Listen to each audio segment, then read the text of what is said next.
Hey, Lamont. Can you tell us first of all, what have you seen on film from Justin Fields, and what makes him, maybe unique compared to the other quarterbacks you've gone against this season? I feel like these guys are best team, one of the best teams in the country. They have the best offense in the country right now. This test, we're looking forward to going up against. Those guys are real athletic. Those guys are real fast. They have a lot of speed everywhere. So I feel like we match up pretty good with them.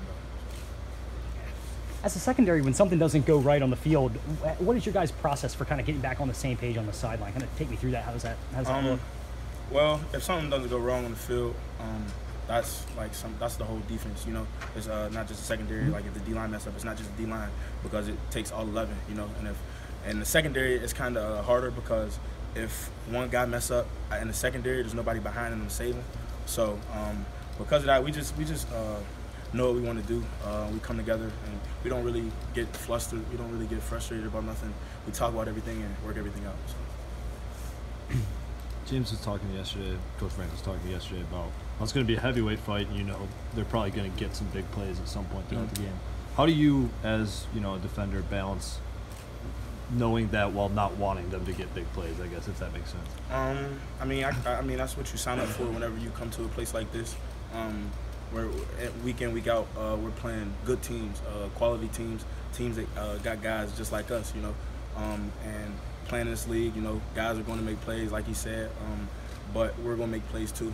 So we can't hang our head over one play because we have 4 quarters to play, a bunch more, So.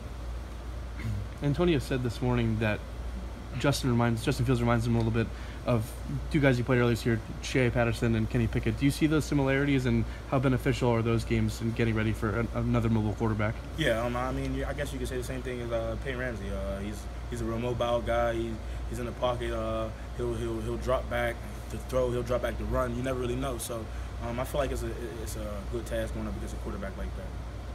Let me ask you about a freshman on the defensive line. I'm curious, when's the first time Adisa Isaac impressed you that you thought he had a bright future? These really went hard in camp. He had a real good camp. When I seen D step on the scene, he's big. He got speed. Those guys are kind of like freaks of nature, and his ceiling is so high. So he just got a lot of getting better to do. Tony yesterday, was saying that Adisa Isaac is one of the most coachable guys on the team. I guess how do you get to be like that, and do you agree with that assessment of? Yeah, definitely. Of course, I wouldn't talk to him as much during practice because Shaq with him.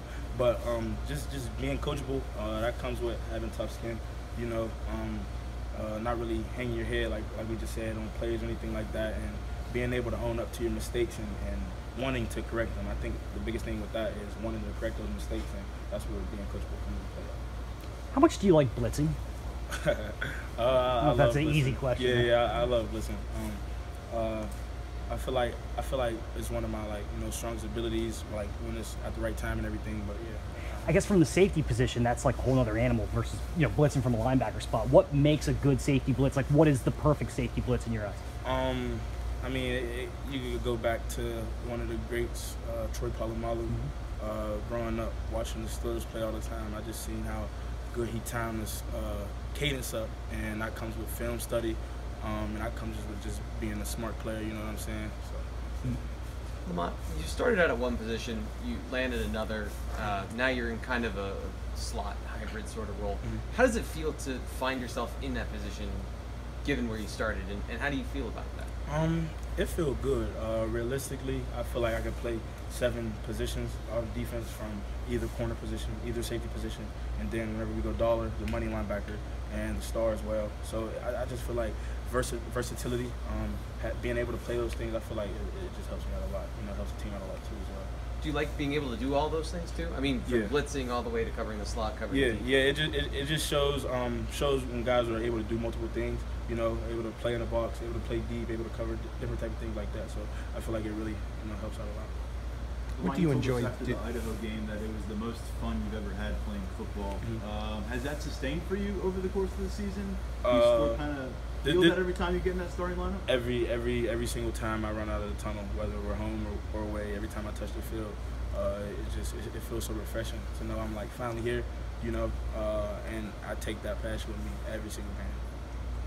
What do you enjoy, doing the most on defense? If you had to pick one thing, I mean, is it blitzing? Is it, when you do get to cover man on man? Is it zone? What do you really enjoy? I feel like I just like playing football, whether it's blitzing. I feel like honestly, the thing that I like the most is the spontaneous part about it. Looking over to the sideline, not knowing what I'm about to do, not knowing if I'm about to blitz, cover, but knowing I'm able to. I feel like that's something.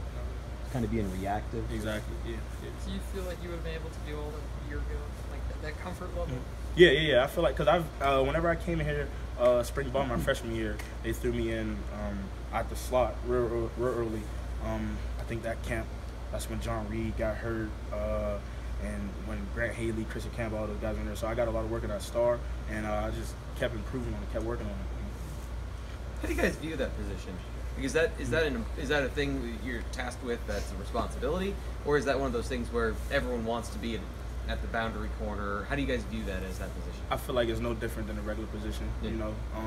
The guy who fits the description for that job is, the guy who plays that job, and it's just like playing corner. It's just like line up at safety, just doing your job and executing every play. Lamont, you talked about being fueled by passion. Is there a part of you that 10 years down the line, 20 years down the line, tomorrow, there's always going to be some pain associated with the memories of these last couple Ohio State games? Honestly, I mean, not really, because I kind of try to live in the moment, and I have an opportunity to seize the moment in a few days. So not really thinking about anything that happened before. So hopefully we do what we gotta do. And be feeling good about it. You're obviously close with KJ. How's he been this week in terms of demeanor? Do you have to keep his spirits up, or do they ever get down? KJ always gonna be KJ. KJ, that's honestly, if you see KJ, that's who KJ is. That's who KJ always would be, no matter what. So. Is he still able to talk trash to you guys?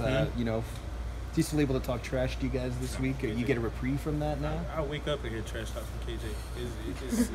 It's like that all the time. So that's my brother. So. How do you think that relationship's kind of helped maybe both of you guys? It's helped us a lot because coming in, two 17-year-olds, not really knowing much, starting college, and just being with each other, it helped our bond out a lot. And coming on this field, competing every day, nothing like it for real. Has KJ changed at all personality-wise from 17 to now? Yeah, he got louder. Sean came in a few months after you and KJ. You talked this week about finding it more difficult than he thought it would be to control his emotions as a college football player, as a quarterback.